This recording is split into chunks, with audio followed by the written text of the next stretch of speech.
Hi children, welcome to today's class. Today we are going to discuss about the synthetic fibers, polyester and acrylic. Next type of synthetic fiber is polyester. As the name shows, this is made up of many ester units. Here the monomer is ester. So ester units combine together to make polyester. Actually ester is a chemical which is having fruit smell. You are familiar with the polyester dress materials. Mainly this polyester is used to make fabrics. Why is it used to make fabrics? Because they do not wrinkle easily. They are crisp and easy to wash. And due to these properties, this polyester is preferred to make dress materials.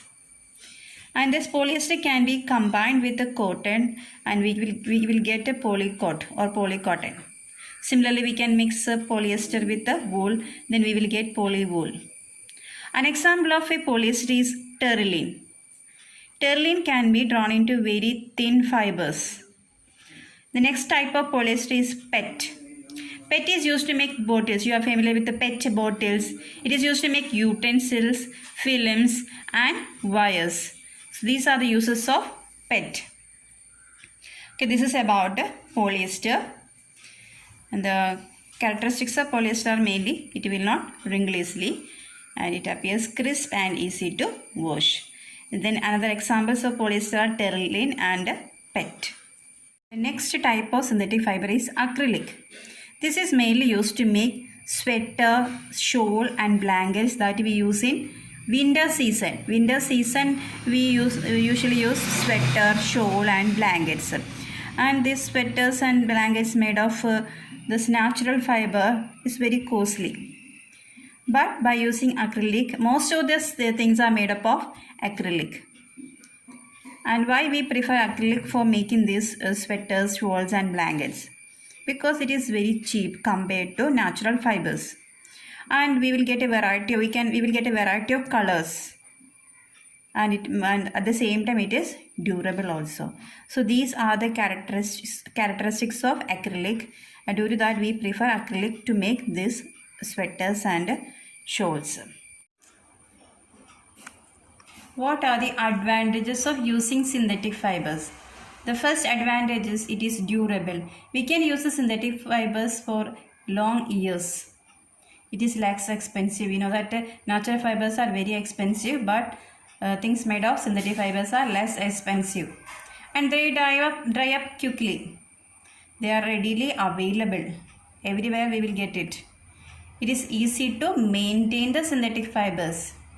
And when we soak in water, it will soak only less amount of water compared to natural fibers.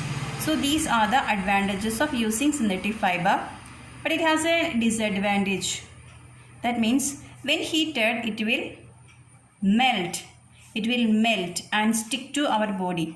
If we wear the synthetic dresses, when catches fire, it will melt and stick to our body. It is very dangerous.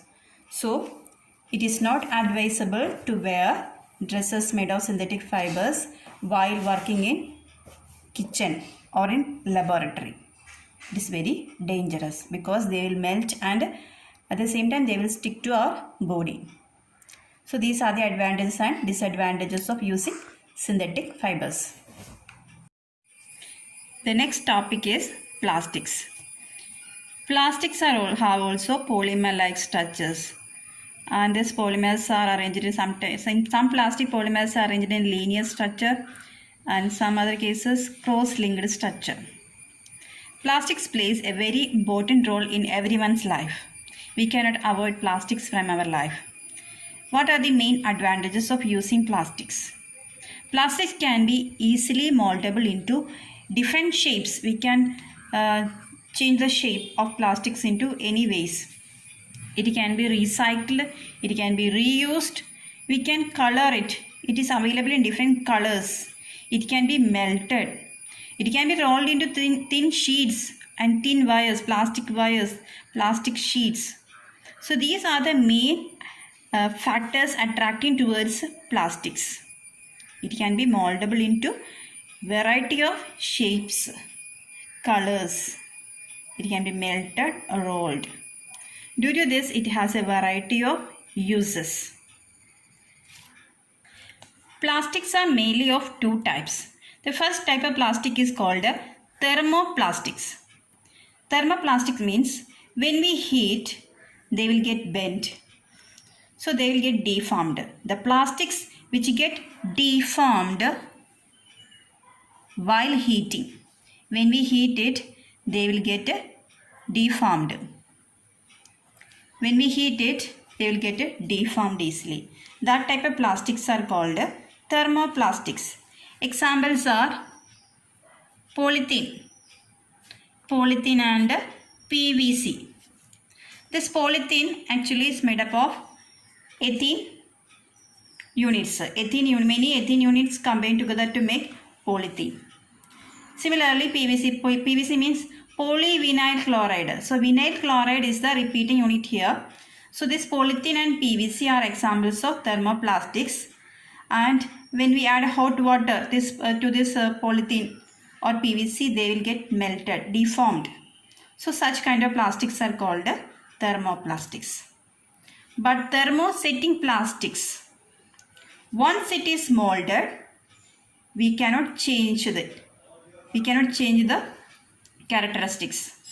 It will not get softened by heating. These are hard. This type of plastics are called thermosetting plastics. This will not get deformed.